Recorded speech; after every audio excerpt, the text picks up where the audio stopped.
Good morning everyone. Good morning sir. तो कल के लेक्चर में हम लोगों ने Spearman's rank correlation coefficient find किया, जिसे हमने प्रूफ करके भी दिखाया कि rank correlation coefficient R equal to 1 minus 6 sigma D square upon n into n square minus 1, where D is difference between rank of characteristics and n is number of individual. In this formula, rank of each individuals are distinct, है ना। जितने भी individual हैं उनकी rank अलग अलग है। अब आज हम लोग जिस पे डिस्कस करने जा रहे हैं, if rank of individuals are equal, या हम कहें rank correlation coefficient for repeated rank. तो इसके लिए बेटा हम लोग लेने जा रहे हैं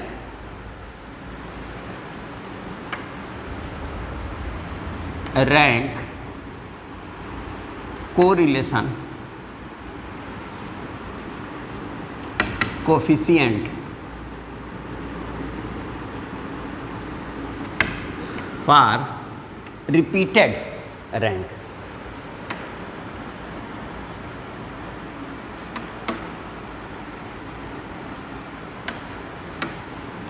ये हम लोगों को बेटा फॉर्मूला करना है। ऐसी स्थिति में हम क्या करेंगे, तो यहाँ पर सबसे पहले हमें रैंक डिसाइड करनी होती है इंडिविजुअल की, और इंडिविजुअल में भी कैरेक्टरिस्टिक होती है, दो कैरेक्टरिस्टिक होती है, रैंक उनकी होती है। तो अब कई इंडिविजुअल्स हैं, उनकी रैंक इक्वल भी हो सकती है, और रैंक डिसाइड किस पर होती है, उनकी मेरिट के आधार पर होती है। इससे पहले के फार्मूले में सभी इंडिविजुअल्स की रैंक अलग अलग थी। अब हो सकता है दो या दो से अधिक की रैंक सेम हो जाए, और वो सेम रैंक में तो क्या हम सबकी रैंक सेम ही लेंगे? अगर दो इंडिविजुअल की रैंक सेम हो गई और सपोज करो कि रैंक 5 आई हुई है, तो दोनों के हम 5 नहीं लिखेंगे। अब हम उसे एक क्रम में 5 अगर रैंक आई है तो दूसरे वाले को 6 बोलते हुए 5 + 6/2 यानी दोनों का मिल ले लेंगे, और रैंक हमारी हो जाएगी 5.5। अब हमारे जो दो इंडिविजुअल हैं, दोनों की कॉमन रैंक 5.5 है, जो कि दोनों का मीन है। इसके बाद अगला इंडिविजुअल हमारा जो आएगा, उसकी रैंक 7 ली जाएगी, और रैंक डिसाइड की जाती मेरिट के आधार पर। तो मेरिट के आधार पर अगर दो की मेरिट सेम है और वो 7वां रैंक है, तो 7वां और 8वां बोल देंगे, दोनों का मिल ले लेंगे, तो कितना हो जाएगा बेटा 7.5। ऐसी स्थिति में 7वां 8वां जब हमने उनको कहा है और 7.5 उनकी कॉमन रैंक ली है, तो अगले की रैंक क्या हो जाएगी, 9 हो जाएगी। अब 3 इंडिविजुअल की भी रैंक इक्वल हो सकती है। सपोज करो कि वो रैंक हमारी आ रही है 2 आ रही है, then we decide rank by mean of their rank. तो अब मीन ऑफ देयर रैंक में क्या लेंगे, 2 तो 3 टाइम्स लेंगे नहीं, एक को बोलेंगे 2, एक को बोलेंगे 3 और एक को बोलेंगे 4। तो 2 + 3 5 और +4 9/3। अब सबकी रैंक कितनी हो जाएगी 3। तो अब ये जो तीनों इंडिविजुअल्स हैं जिनकी 3 बार रैंक 2 आ रही थी, अब तीनों का जो मीन लेकर रैंक बनी वो 3 हो जाएगी। अब ये 3 में 2 रैंक्स थी, तो एक को 2 कहा, एक को 3, एक को 4 कहा, कॉमन रैंक हमने 3 कही। तो अगला जो हमारा आएगा इंडिविजुअल, उसकी रैंक जो होगी वो 5 हो जाएगी। क्लियर होगा बेटा? ये तो ये रैंक का डिसीजन जो होता है, इक्वल रैंक होने पर कितने इंडिविजुअल्स की रैंक इक्वल है, वो जो रैंक है उतना प्लस उससे एक ज़्यादा लेते हुए, अगर 2 है मिल ले लिया, अब उसके बाद उसकी रैंक होगी। 3 है तो 3 में कर लिया। ये हम लोगों का बेटा रैंक डिसाइड करने का मेथड हो गया। तो अनइक्वल रैंक का फार्मूला हम लोगों का कल जो था वो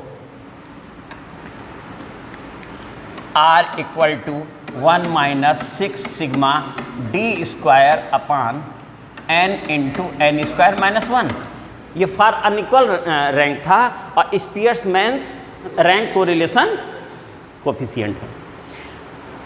अब चूंकि रैंक जब इक्वल हुई, तो इस समय हमने अभी बताया कि मीन के आधार पर रैंक डिसाइड करेंगे। 2 की इक्वल है तो दोनों में रैंक लेके मीन ले लिया जाएगा, अगला उसके बाद रैंक बनेगी। 3 में है तो उस हिसाब से। इस फार्मूले में रखने के लिए अब हम क्या करेंगे कि ये जो हमारा सिग्मा डी स्क्वायर है इसके साथ कोरिलेशन फैक्टर ऐड किया जाएगा। तो अगला इसमें एक नाम आया कोरिलेशन फैक्टर, तो उसको बेटा लिख लिया जाए कोरिलेशन फैक्टर।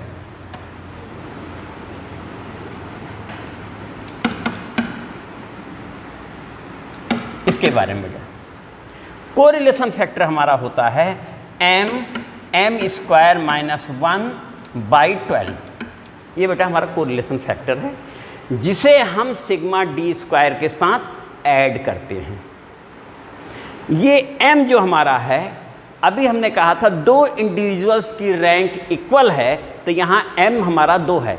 अब ऐसा हो सकता है कि हमारे ऑब्जर्वेशंस में कुछ की रैंक एक जैसी है, कुछ अदर की रैंक एक जैसी, यानी एक जैसी रैंक वाले कई सेट हैं, ठीक है ना। 2 रैंक वाले 2 लोग हैं, 5 रैंक वाले 3 लोग हैं, ऐसे 7 रैंक वाले हैं, तो ये कई रिपीटेड भी हो सकते हैं। तो ऐसी स्थिति में अगर हमने कहा 5 रैंक वाले 2 लोग हैं तो m1 इक्वल टू 2 हो गया, 5 रैंक वाले 2 हो गए, और उसकी रैंक क्या हुई, 5 रैंक वाले 2 लोग हैं तो 5 + 6/2 5.5 हो गए। फिर हमने कहा 7 रैंक वाले 3 लोग हैं, इसका मतलब m2 इक्वल टू क्या हो गया, 3, दूसरी टाइप का हो गया। और 7 रैंक वाले 3 लोग हैं तो 7 8 9, सम करो तीनों का बेटा, 7 8 15 और +9 24/3 8। अब तीनों की रैंक 8 हो गई, लेकिन वो 3 लोग हैं ऐसे ही। तो ये m का सेंस समझ गए, ये कई भी हो सकते हैं। तो हमारा ये फार्मूला है फॉर अनइक्वल रैंक। और अब यहाँ पर हमें निकालने जाना है rank correlation coefficient for repeated rank, यानी some individuals have equal rank. Then we add correlation factor with sigma D square. तो modified rank correlation coefficient formula, तो वो ले लिया जाए बेटा। तो अगला हमारा हो रहा है, यहाँ से आगे बेटा, यहाँ मॉडिफाइड आगे लिख देते हैं, modified rank correlation coefficient for repeated rank R equal to, यही बन गया बेटा ना। तो ऐसा करते हैं बेटा, इसे मिटा के इधर आ जाते हैं। R equal to 1 - 6 sigma D square, और इस सिग्मा डी स्क्वायर के साथ हम क्या ऐड करने जा रहे हैं, कोरिलेशन फैक्टर। और वो कई हो सकते हैं, कई इंडिविजुअल्स, कुछ की एक जैसी कुछ की एक जैसी हो सकती रहेंगे। तो हमने यहाँ लिया प्लस m1, अगर इसे अंदर कर दें m³ - m हो जाएगा, तो हमने लिख दिया m1³ - m/12। पहला हो गया m1³ - m1/12, दूसरा भी हो सकता था m2³ - m2/12, और ऐसे कई हो सकते हैं, ठीक बेटा। अपान n स्क्वायर -1, यहाँ n क्या है बेटा, नंबर ऑफ इंडिविजुअल्स या number of observations. d difference between rank of characteristics, यानी दो उसकी जो विशेषज्ञता है उनकी रैंकों का अंतर है। तो ये फार्मूला बेटा नोट हो चुका होगा, इसे हटाते हैं और क्वेश्चन पढ़ो।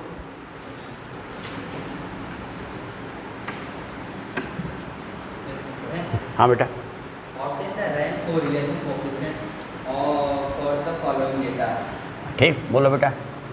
X and Y.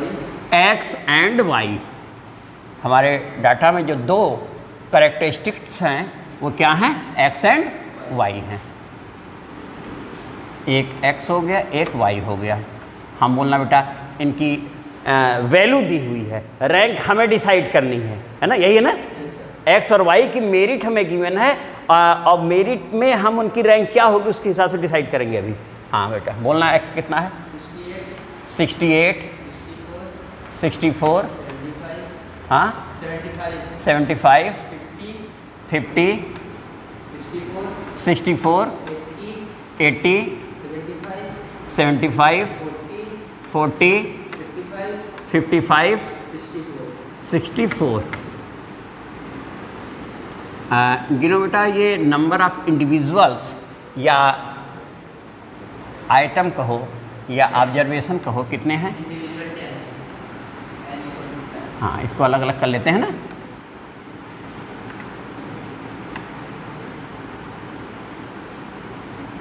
ये हम लोगों ने इसे इतना पैक कर लिया बेटा।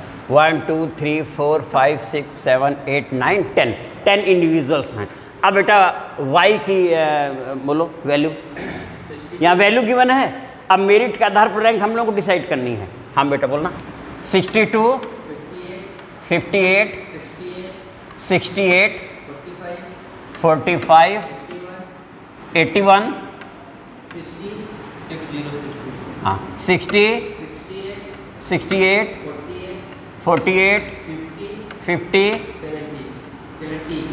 70। देख लो बेटा, एक बार मिला लो। यही है। अब ये हमारी x की और y की वैल्यूज़ है, जो दो अलग अलग कैरेक्टरिस्टिक्स है हमारी किसी इंडिविजुअल के लिए। ठीक है, इनकी हमें अब रैंक डिसाइड करना है। तो रैंक ऑफ x लेते हैं और रैंक डिसाइड करने के लिए मेरिट देखी जाती है। तो सबसे हाई क्या है, देखो इसमें चेक करो, 80। तो जब से सबसे हाई 80 है तो रैंक नंबर 1 वाला ये 80 वाला हो जाएगा। अब उसी क्रम में जैसे जैसे घटेगा हम लोग आगे बढ़ते जाएंगे। तो यहाँ रैंक ऑफ एक हो जाएगा XI, रैंक ऑफ YI एक हो जाएगा D। कितने कॉलम बनेंगे ना बेटा? तो एक ही हमारा हो गया रैंक ऑफ XI का, फिर रैंक ऑफ YI, Y की रैंक जिसको YI बोल देंगे, फिर डिफरेंस हो जाएगा दोनों जो विशेषज्ञताएं हैं, कैरेक्टरिस्टिक्स हैं, उनके रैंक का डिफरेंस हो जाएगा। और फिर अगला हो जाएगा उसी डिफरेंस का स्क्वायर का बेटा, और फिर सम कर देंगे सिग्मा D स्क्वायर हमारा हो जाएगा। ये बेटा इस प्लेस पे हम लोग आए।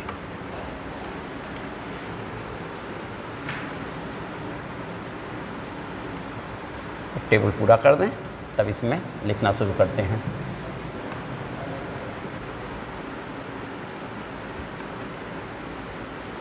ये हो गया, देखो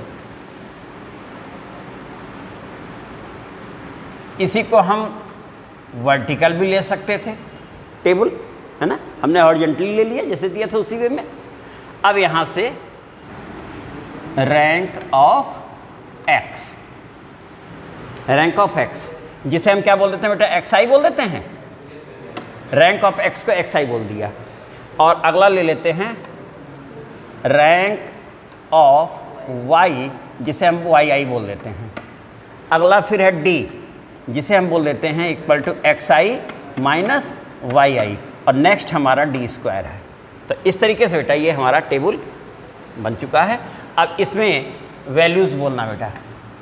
चलो, रैंक ऑफ 68, तो हमने रैंक जो डिसाइड की वो ऐसा करते हैं, रफली इसके ऊपर लिख ले तो ज़्यादा आसान रहेगा। तो सबसे हाई मेरिट वाला 80 है, इसे हम बोल देते हैं 1। ठीक है, 80 के बाद उससे कम क्या हो रहा है बेटा, फिर 75, यहाँ बोल देते हैं 2, यहाँ बोल देते हैं 2। अभी रैंक डिसाइड बाद में की जाएगी। ठीक है, उसका 75 है, 2 बार आया है। और 75 के बाद कितना है बेटा, फिर 68 वाले की 3 हो जाएगी यहाँ, और फिर हमारा 64 कितनी बार है, 3 बार है। 64 किस नंबर पे आ रहा था, 4। देखो ये 4 यहाँ 4 हो गया, और 64 यहाँ 4 हो गया, 64 यहाँ ये रिपीटेड 4 वाला हो गया। अभी डिसाइड उसका मीन लेकर किया जाएगा। 64 के बाद बेटा कितना आ गया, 55 है। तो ये 3 बार है, तो 4 5 बेटा यहाँ भी एक गड़बड़ी हुई होगी। 1 मिनट देखो, ये 1 हो गई, 2 लोगों की 2 हो गई ना, तो 2 3, अगली वाली कितनी होगी, हाँ तो उसको लिख लीजिए बेटा, है ना, 2 3। तो ये फिर से 1 2 ये 3, दोनों की 2 2 है। अब इसका 4 होगी,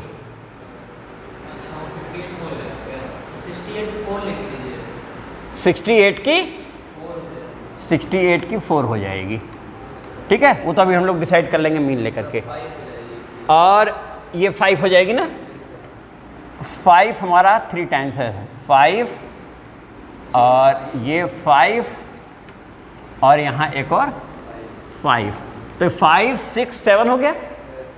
नेक्स्ट रैंक हमारी 8 होगी, तो 64 के बाद कौन है बेटा, इसकी 8 हो गई। और फिर कौन है, तो ये 9 हो गई और ये 10 हो गई।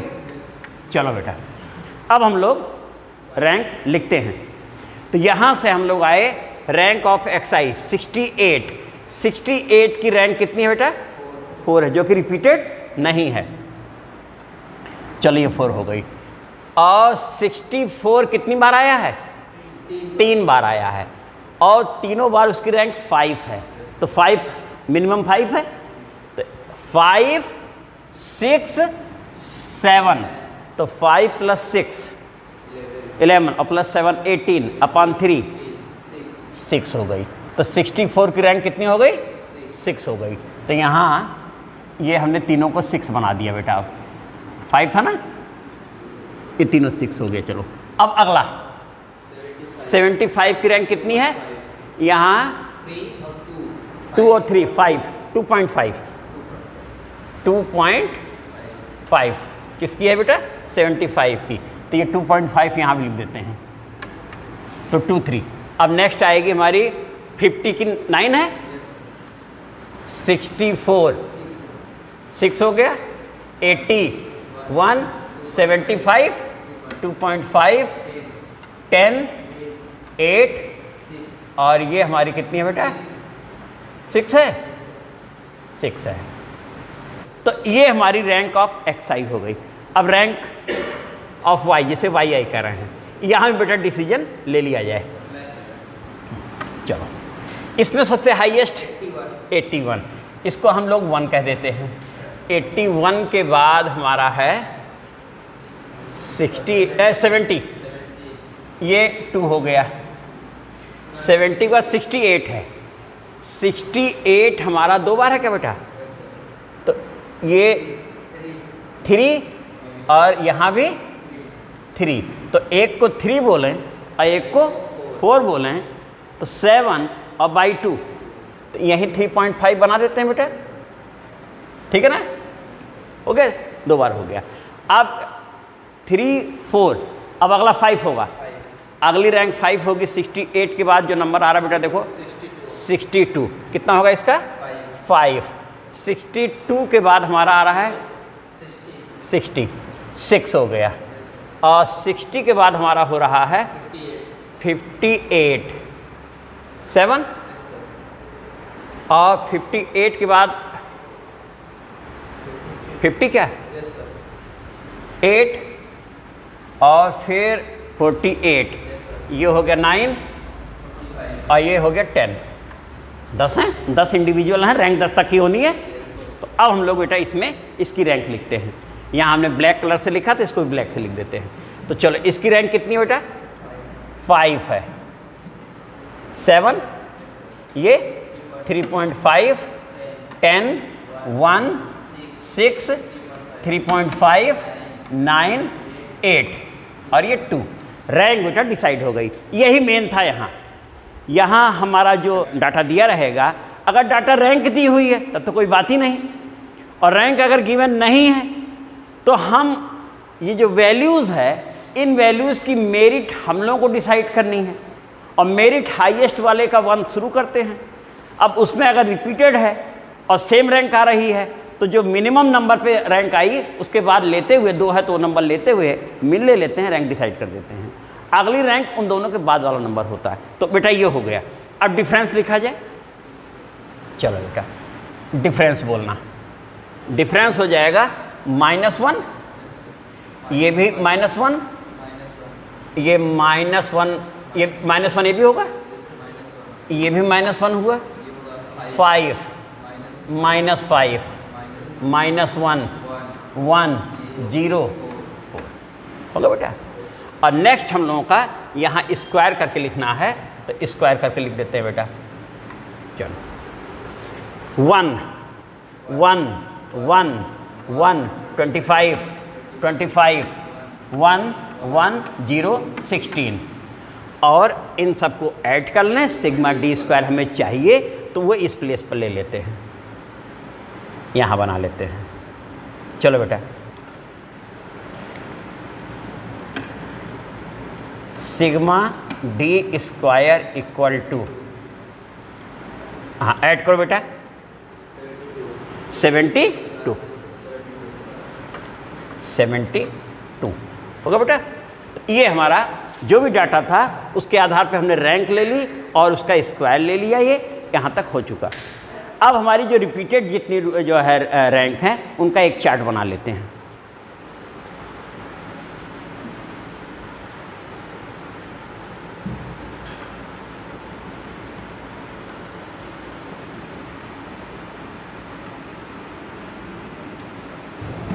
ये हम लोगों ने लिया, तो repeated rank of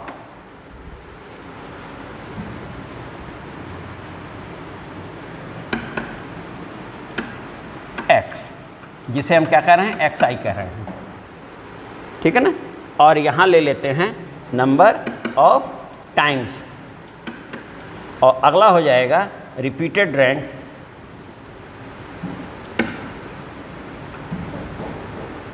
of y, जिसे हम वाई आई कह रहे हैं, और इसके लिए हो गया number of times.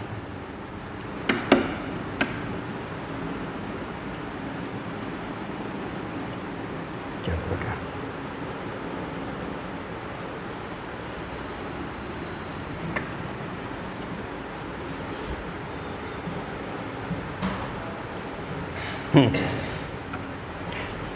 Repeated rank में हमारे यहाँ पर देखो एक्स वाला ये है, रैंक लिखी हुई है 2.5 2.5, रैंक 2.5 कितनी बार आ रही है, तो रैंक पहली रैंक हमारी 2.5 है, जो कि नंबर ऑफ टाइम्स कितनी आ रही है, 2 आ रही है, जिसको हम बोल देते हैं M1, उसका नाम दे देते हैं M1।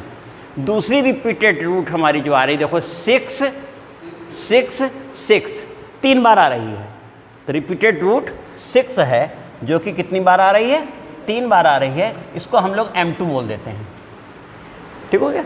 अब y वाले में, y वाला हम लोग ये लिखे हैं रैंक, और y वाले में रिपीटेड रैंक ऑफ y 3.5 3.5, तो वो रैंक कितनी बेटा हमारी 3.5 है, और आ कितनी बार रही है, 2 बार आ रही है, उसका नाम रख देते हैं M3। तो ये M1 M2 M3 हमारी रिपीटेड रूट्स हैं, कितने टाइम्स हैं, और उनकी रैंक क्या है तो लिखी हुई है। अभी हम लोगों ने फार्मूला निकाला rank correlation coefficient for repeated rank. अब उस फार्मूले को बेटा लिखते हैं, जिसमें हमारे पास ये भी है, ये भी है, तो ये टेबल हटाया जा सकता है, ऊपर का हिस्सा, फार्मूला वहाँ लिखते हैं। तो रैंक कोरिलेशन कोफिशिएंट का जो फार्मूला भी हम लोगों ने लिखा था, R = 1 - 6 सिग्मा डी स्क्वायर, जो कि देखो निकाल चुके हैं हम लोग बेटा, और plus M1 cube minus M1 लिख सकते हैं अपॉन 12, जो कि ये है बेटा देखो, जिसकी वैल्यू 2 है, plus M2 cube minus M2 upon 12, और एक और है बेटा plus M3 cube minus M3 upon 12 upon n square minus 1। ये n की वैल्यू कितनी थी, 10 थी, यहाँ साइड में लिख देते हैं, नंबर ऑफ इंडिविजुअल्स हमारे कितने थे, 10 थे। तो अब ये वैल्यू सब कुछ बेटा हमारे टेबल में है, यहाँ से रखना शुरू करते हैं। दिस इज इक्वल टू 1 - 6, अब ये सिग्मा डी स्क्वायर 72, ये हो गया 72, प्लस M1 क्यूब 8 हो जाएगा, और 8 माइनस लिख देते हैं, 8 - 2 अपॉन 12 हो गया ना, और फिर M2 कितना है बेटा 3 है, तो 27 माइनस अपॉन 12 हो गया। और अगला फिर हो गया 8 माइनस 2 अपॉन 12, और इसके अपान हमारा हो रहा है 10 और 100 माइनस 1। ये वैल्यू हम लोगों ने टेबल से रख दी है। n की वैल्यू 10 है, सिग्मा d स्क्वायर ये है, इसको यहाँ नंबर 1 बोल दो, इसे नंबर 2 बोल दो, फ्रॉम 1 एंड 2। 1 में ये भी शामिल है, तो साइड में लिख सकते हो फ्रॉम 1 एंड 2। बेटा क्लियर है यहाँ तक? ये वैल्यू कहाँ से आ गई? अब केवल कैलकुलेट करना है। तो कैलकुलेट करने बेटा बोलना ये कितना आ गया 6/12, 1/2 लिख देते हैं, ये हो गया 1/2। ये हो रहा है 24/12, 24/12 का मतलब 2 हो रहा है, ये 2 हो गया, और ये प्लस ये भी 1/2 हो गया। अगले स्टेप में यहाँ तक पहुँच गए। फिर अगले स्टेप में ये दोनों मिलके कितने हो गए? 1 हो गए, और ये 2 मिलके 3 हो गया, और इसमें ऐड हो गया तो कितना हो गया? 75 हो गया। तो अगले स्टेप में बेटा हम इसे, चलो यहाँ नीचे लिख देते हैं, है ना। अगले स्टेप में हमारा बन गया this is equal to 1 minus 6 into 75 upon 10 into 99। ये बेटा कैलकुलेट कर लिया होगा तुमने? जल्दी से बताओ कैलकुलेट करके। This is equal to 0.545। तो फाइनली इसकी वैल्यू ये आ गई। कैलकुलेटर तुम्हें अलाउ ही है, तुरंत तुम कैलकुलेट कर सकते हो। और इस तरीके से बाकी क्वेश्चन भी लगते जाएंगे, काफ़ी इजी है। तो कल से हम लोग रिग्रेशन टॉपिक स्टार्ट लेंगे। Thank you. Thank you sir.